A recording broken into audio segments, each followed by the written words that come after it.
नमस्कार दोस्तों, पेश करते हैं मारुति सुजुकी एस्प्रेसो सीएनजी के साथ। इसका ये VXI वेरिएंट रहेगा।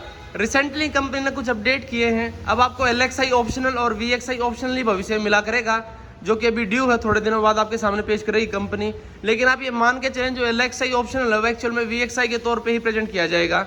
उसमें सेम फीचर्स मिलेंगे जो वर्तमान में VXI में मिल रहे हैं आपको। तो पूरे तरीके से आपका सिनेरियो ऑलमोस्ट क्लियर ही हो जाएगा कि LXI ऑप्शनल किस प्रकार से चीज़ें देगा आपको। ये जो गाड़ी है लाजवाब माइलेज मिलती है आपको 31 किलोमीटर पर केजी के हिसाब से, अगर मैं सीएनजी की बात करूं। हालांकि जो पावर फिगर्स होती है सीएनजी के साथ पेट्रोल के मुकाबले 10% के आसपास डिडक्शन देखने को मिलता है, क्योंकि सीएनजी की थर्मल एफिशिएंसी थोड़ी सी कम होती है। तो जहां पेट्रोल के साथ 67 bhp बनाती है, वहीं सीएनजी के साथ ये 58 के आसपास bhp बनाएगी और 78 न्यूटन मीटर उसकी टॉर्क रहने वाली है। हालांकि ड्राइवेबिलिटी पॉइंट ऑफ व्यू से ज़्यादा कुछ फर्क देखने को नहीं मिलेगा आपको, क्योंकि इसकी जो कॉस्ट ऑफ रनिंग है इतनी कम है कि आप मोटरसाइकिल वाले खर्चे में या टू व्हीलर वाले खर्चे में गाड़ी को रन कर पाएंगे। तो बारिश से धूप से आपको बचा के भी रखेगी बाकायदा ये। तो जानने की कोशिश करते हैं इसमें क्या क्या फीचर्स मिलते हैं, एक्स्ट्रा क्या है इसमें, कि इसमें एसेसरी पैक इंस्टॉल किया गया है। उसका मैं आपको कॉस्ट बताऊंगा कि हर एक चीज़ को दिखा के कि इसका इतना कॉस्ट है। तो यदि आप लगवाना चाहते हैं इन चीज़ों को तो आपको आइडिया भी लग जाएगा। काफ़ी बॉक्सी डिज़ाइन है, काफ़ी प्रभावित करता है ये। हालांकि विड्थ थोड़ी सी कम है गाड़ी की, लेकिन जिस पर्पज़ के लिए बनाई गई है, ख़राब रास्तों के लिए, उसे पूरे तरीके से खरी उतरती है गाड़ी। फ्रंट में काफ़ी बड़ा आपको हेडलाइट का सेटअप मिलेगा, उसी हाउसिंग में इंडिकेटर दिया गया है। काफ़ी बेहतरीन डिज़ाइन एलिमेंट है ये। जो बोनेट है थोड़ा रेज्ड अप है, काफ़ी माचो लुक देता है इसको। सुजुकी का लोगो रहेगा, काफ़ी बेहतरीन यू शेप का डिज़ाइन एलिमेंट यूज़ किया गया है। हालांकि ये जो पार्ट है ग्रिल का वो फंक्शनल नहीं है, क्योंकि इसमें किसी प्रकार का कोई होल वगैरह नहीं दिया गया है। जो मेन रेडिएटर के लिए कूलिंग है बम्फर में कटआउट से मिलेगी आपको। ये जो पोर्शन देख रहे हैं आप, ये एसेसरी का है, फ्रंट बम्फर एक्सटेंडर बोलते हैं इसको। इसकी कॉस्ट रहेगी 1490 रुपीज़। तो इसको फ्रंट स्किड प्लेट भी बोल देते हैं कई बार हम, लेकिन एक्चुअल में ये फ्रंट बम्फर एक्सटेंडर के नाम से जाना जाता है मारुति की भाषा में। तो 1490 रुपये कॉस्ट करेगा। ये सीएनजी वाला वेरिएंट मैं आपको अभी शोकेस कर रहा हूँ। फ्रंट विंडशील्ड के ऊपर जो बैजिंग है वो आपको स्पष्ट तौर पर दिखाई देगी। जो एंटीना है काफ़ी बेहतरीन हाइट का है वो, तो रेडियो फ्रीक्वेंसी भी काफ़ी बेहतरीन मिलने जा रही है आपको, क्योंकि म्यूजिक सिस्टम इसमें जरूर मिलता है। हालांकि जो लंबे एंटीने आजकल आउट ऑफ ट्रेंड है, लेकिन जो रेडियो फ्रीक्वेंसी के साथ कॉम्प्रोमाइज़ है इसमें काफ़ी कम हो जाता है वो। साइड का जो लुक है गाड़ी का, जैसे मैंने बताया था बॉक्सी डिज़ाइन है इसका, तो पूरे तरीके से गाड़ी उसी चीज़ के ऊपर खरी उतरती है। अच्छा खासा लुक है इसका साइड से भी। आप देख रहे हैं स्टील रे मिलते हैं कवर के साथ 14 इंच के 165/70 इसकी प्रोफाइल रहने वाली है जो टायर है। और जो 70% थिकनेस है काफ़ी बेहतरीन होती है वो, तो कुशनिंग भी काफ़ी अच्छी देगी, राइड क्वालिटी बेहतर मिलेगी आपको। जो इंडिकेटर है वो फ्रंट फेंडर पे मिलेंगे, क्योंकि जो RVM है वो सिर्फ मैनुअली आपको सिंपल वाला दे रखा है, हाथ से ही फोल्ड अनफोल्ड करना पड़ेगा वो। आप देख रहे हैं जो क्लैडिंग साथ में दे रखी है वो काफ़ी बेहतरीन है, काफ़ी अच्छा खासा साइज़ है उसका। तो अच्छी बात ये रहती है साइड क्लैडिंग की कि वो आपकी जो गाड़ी है उसको डेंट से ही बचा के रखती है, एक रगेड लुक भी देती है। साथ में मड वगैरह लग जाए तो रस्टिंग वगैरह की समस्या को मिनिमाइज़ करती है। आप देख रहे हैं नीचे साइड में ये जो स्कर्टिंग है ये अलग पोर्शन है, ये वाली जो क्लैडिंग है ये अलग पोर्शन है। जो क्लैडिंग है वो कॉस्ट करेगी आपको 3990, ऑलमोस्ट 4000 के आसपास। और ये वाला जो क्लैडिंग है वो करेगी 3290, ऑलमोस्ट 3300 के आसपास। तो ये दोनों जो चीज़ें हैं वो अलग अलग हैं। इसको नीचे वाले पोर्शन को आपको साइड स्कर्टिंग बोलते हैं, ऊपर वाला जो पोर्शन डोर के ऊपर इंस्टॉल कर रखा है ये आपकी साइड डोर क्लैडिंग बोलते हैं इसको। आर्चिज के ऊपर भी देख रहे हैं एक स्पेशल कवर दे रखा है प्लास्टिक के तौर पे, या क्लैडिंग दे रखी है। ये भी एसेसरी का पैक रहेगा। ये कॉस्ट करेगा आपको 3490, ऑलमोस्ट 3500 रुपीज़ के आसपास। जो जेन्युइन एसेसरी होती हैं वो थोड़ी सी कॉस्टली जरूर होती हैं, लेकिन वो जिस प्रकार की पेस्टिंग के साथ आती हैं, क्वालिटी के साथ आती हैं, तो लंबे समय तक साथ देती हैं आपका। इस बात का आपको विशेष तौर पे ध्यान देना होगा। एक कहावत है हमारे यहाँ पे कि जो महंगा लेता है वो एक बार होता है, और जो सस्ता लेता है वो बार बार होता है। वो इसीलिए दोस्तों, क्योंकि महंगी चीज़ तो सिर्फ एक बार आपको दिक्कत पैदा करती है जब आप उसको परचेज करते हैं, बाकी वो साथ लंबे समय तक देती है। और सस्ते के चक्कर में जब आप चीज़ें ले लेते हैं तो बार बार तंग करती है आपको, और धीरे धीरे उनको चेंज कराने के बाद जो कॉस्ट उसकी at the end of the day पड़ती है वो सेम ही हो जाती है आपकी महंगे वाले की। और साथ में जो हरासमेंट आपकी अलग से होती है मेंटली, वो अलग होती है। यहाँ पर आप देख रहे हैं क्रोम की स्ट्रिप दे रखी है, ये भी एसेसरी का पार्ट रहेगी जो टेल गेट के ऊपर इंस्टॉल की गई है। 890 कॉस्ट करेगी, ऑलमोस्ट 900 रुपीज़ के आसपास। जो टेल लाइटें हैं काफ़ी शानदार है। ये वाला पोर्शन आपका हेडलाइट के साथ ऑन होने के बाद जलता है, काफ़ी बेहतरीन दिखाई देता है। उसी हाउसिंग में रिवर्स गियर के लिए और इंडिकेटर के लिए बल्ब रहेगा। नीचे बम्फर के ऊपर आप देख रहे हैं तो एक रिफ्लेक्टर भी दिया गया है, काफ़ी बेहतरीन तरीके से डिज़ाइन किया गया है। ये भी आप देख रहे हैं जैसे फ्रंट में मैंने बताया था बम्फर एक्सटेंडर लगाया है, ऐसे रियर में भी बम्फर एक्सटेंडर लगा रखा है ये। और इसकी कॉस्ट भी एक्जैक्टली सेम रहने वाली है 1490 रुपीज़, 1490 रुपये। एस्प्रेसो की बैजिंग रहेगी, सीएनजी की बैजिंग मिलती है। अब आप देखते हैं इसमें सीएनजी जो है वो किस प्रकार से इंस्टॉल की गई है, क्या कुछ जगह वगैरह बचती है नहीं बचती है। तो सीएनजी का जो सिलेंडर है उसने कह सकते हैं पूरे तरीके से जो बूट है उसको कवर कर लिया है, काफ़ी कम ही जगह देखने को मिलती है। ये वाला जो पोर्शन है इसी को आप लगेज के लिए इस्तेमाल कर सकते हैं, बस वो अंदर से भी रख सकते हैं बगैर बूट को ओपन किए हुए। क्योंकि ऐसा क्यों हुआ है, क्योंकि इसकी जो विड्थ है वो कम है, एक एंट्री लेवल की गाड़ी ही है। ये वाला जो विड्थ बोल रहा हूँ मैं बूट की, ये थोड़ी सी कम है।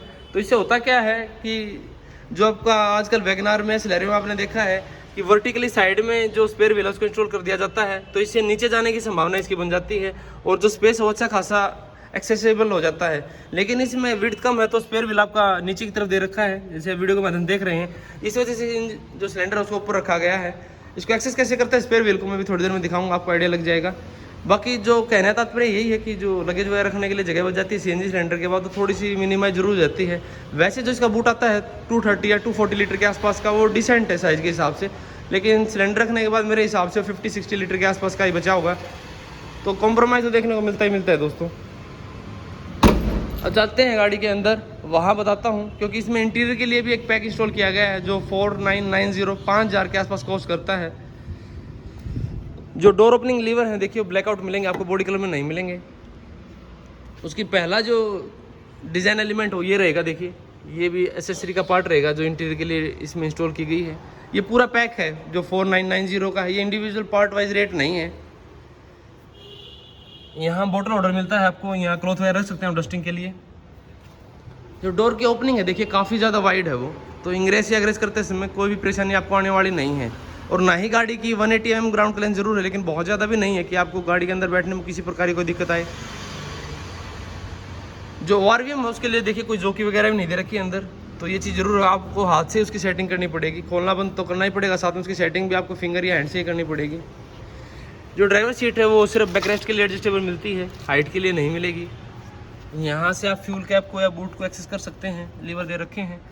ये आपका हेडलाइट लेवल करने के लिए जगह मिलती है। नीचे आप देख रहे हैं जो पैडलों के बीच की स्पेसिंग है वो डिसेंट है साइज़ के हिसाब से, तो बड़ा पैर भी आपका तो आपस में टच नहीं होगा। यहाँ कुछ आप कॉइन्स वगैरह या टोल टिकट वगैरह रख सकते हैं। एक अच्छी बात ये बड़ी अच्छी है मारुति गाड़ियों के साथ कि देखिए यहाँ पे आपको फ्लाई बटन मिलता है डायरेक्ट पेट्रोल से सीएनजी शिफ्ट करने के लिए, तो ज़्यादा मशक्कत नहीं करनी पड़ती आपको किसी प्रकार की। यदि सीएनजी वगैरह कहीं रास्ते में खत्म हो जाती है तो डायरेक्ट आप पेट्रोल के ऊपर, हालांकि खुद भी शिफ्ट हो जाएगी, लेकिन कहीं ना कहीं आप सुबह स्टार्ट करते समय बीच में कहीं यूज़ करना चाहते हैं पेट्रोल को, क्योंकि जो पेट्रोल की लुब्रिकेशन क्षमता होती है वो सीएनजी के मुकाबले ज़्यादा बेहतर होती है। इसलिए पेट्रोल के जो इंजन है वो ज़्यादा लंबे समय तक वियर एंड टियर के बगैर चलते हैं, और सीएनजी के साथ थोड़ा सा वियर एंड टियर ज़्यादा देखने को मिलता है आपको। जो टर्बाइन शेप में साइड के एसी वेंट दे रखे हैं ये भी बेहद शानदार है। इसको अपने हिसाब से आप किसी प्रकार से डायरेक्शन दे सकते हैं, एयर फ्लो सीधा आपके ऊपर आएगा तो गर्मी वगैरह महसूस नहीं करेंगे आप। अब अंदर बैठते हैं गाड़ी के, वहाँ देखते हैं क्या क्या चीज़ें मिलती हैं। तो गाड़ी का जो इंटीरियर है उसका लेआउट थोड़ा सा खासतौर पर डैशबोर्ड का अलग ही दिखाई देता है, थोड़ा सा फंकी है ये, इसलिए युवाओं को काफ़ी ज़्यादा आकर्षित करता है अपनी तरफ।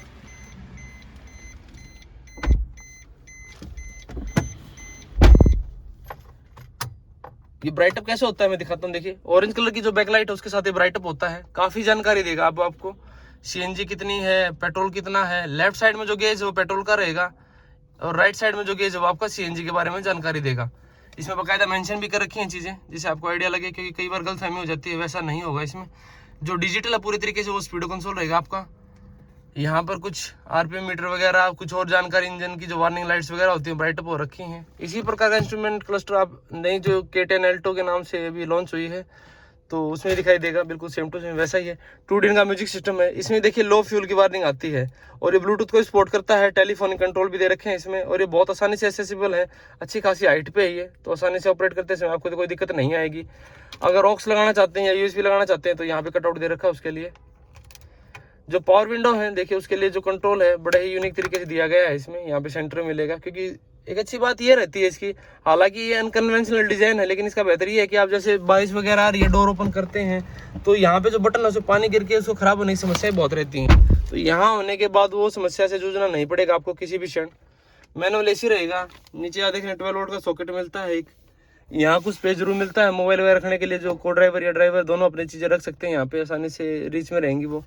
जो एसी वेंट सेंटर वाले हैं वो हॉरिजॉन्टल दिए गए हैं, जो इंस्ट्रूमेंट क्लस्टर उसके बिल्कुल बगल में।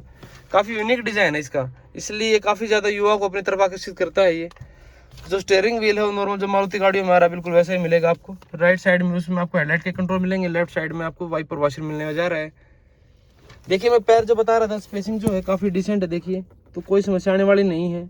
मेरा जो पैर का साइज़ है वो 8 का है, UK 8, तो उसके हिसाब से मुझे कोई परेशानी नहीं आ रही है।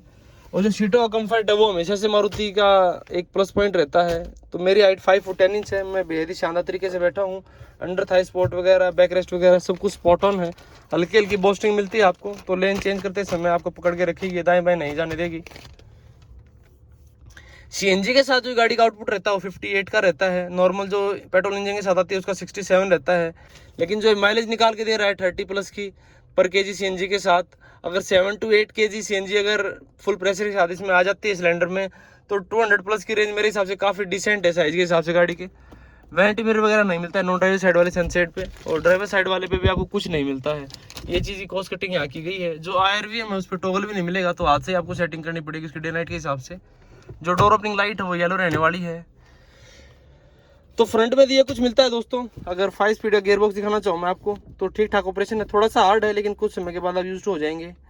यहाँ कप होल्डर मिलते हैं, यहाँ कुछ और स्पेस मिलेगा, अपना मोबाइल या कुछ और एसेसरी वगैरह रखना चाहते हैं तो आप। मैनुअल हैंड ब्रेक रहने वाला है, यहाँ कोई आर्म रेस्ट वगैरह प्रावधान नहीं है। अब चलते हैं पीछे और वहाँ से चीज़ें दिखाने की कोशिश करते हैं आपको कि वहाँ क्या मिलता है।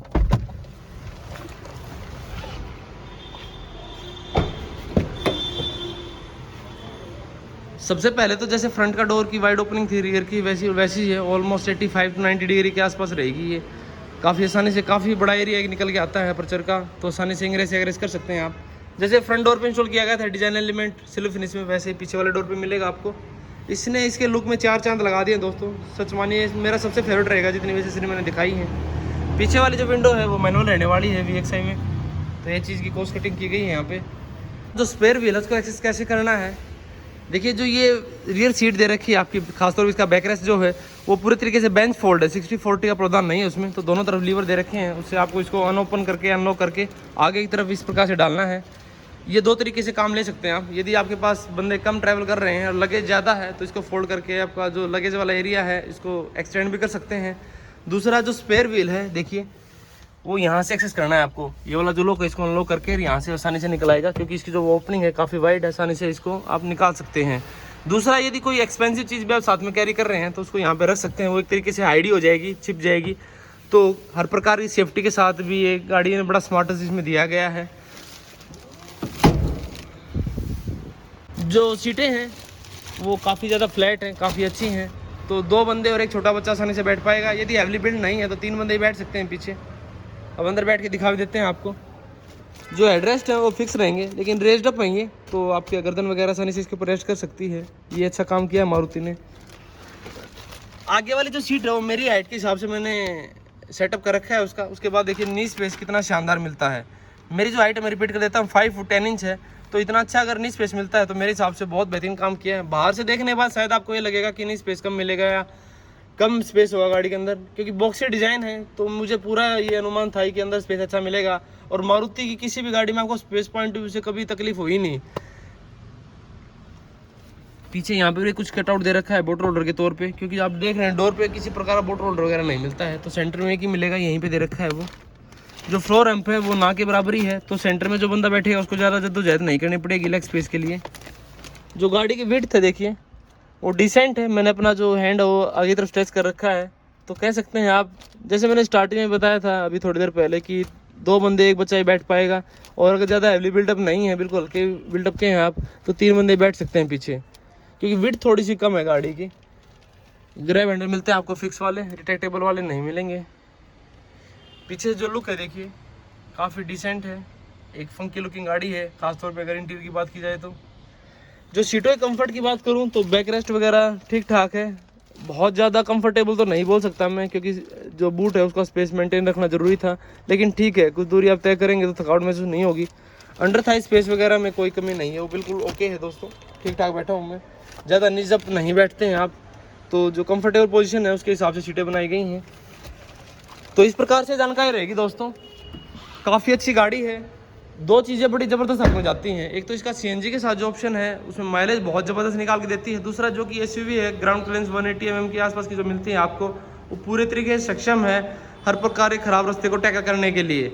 एक ऑफ रोड के तौर पे तो आप इस गाड़ी को प्रोजेक्ट नहीं मान सकते हैं, किया गया है, लेकिन यही इसका मेन उद्देश्य है कि रास्ते यदि खराब है, गड्ढे वगैरह ज़्यादा हैं तो उसको टैकल कर पाए। साथ में एक शानदार माइलेज भी आपको जो 1 लीटर ट्रस्टेड इंजन है उसके साथ मिलती है। तो इससे अच्छा कम्बिनेशन तो मेरे हिसाब से मार्केट में दूसरा अवेलेबल नहीं है दोस्तों, तो इसको आप जरूर कंसीडर करें। खास तौर पे यदि आपके जो रास्ते वगैरह है वो सक्रिय हैं, एरिया या साइज़ को लेकर आपको किसी प्रकार की दुविधा है, तो दोनों चीज़ें इसके हक में जाती हैं। कम स्पेस वाली जो समस्या है उससे पूरे तरीके से निजात दिलाने में सक्षम है गाड़ी। तो जानकारी यदि आपको पसंद आई तो वीडियो को लाइक करें, शेयर करें और चैनल को सब्सक्राइब करना बिल्कुल ना भूलें दोस्तों। धन्यवाद, जय हिंद।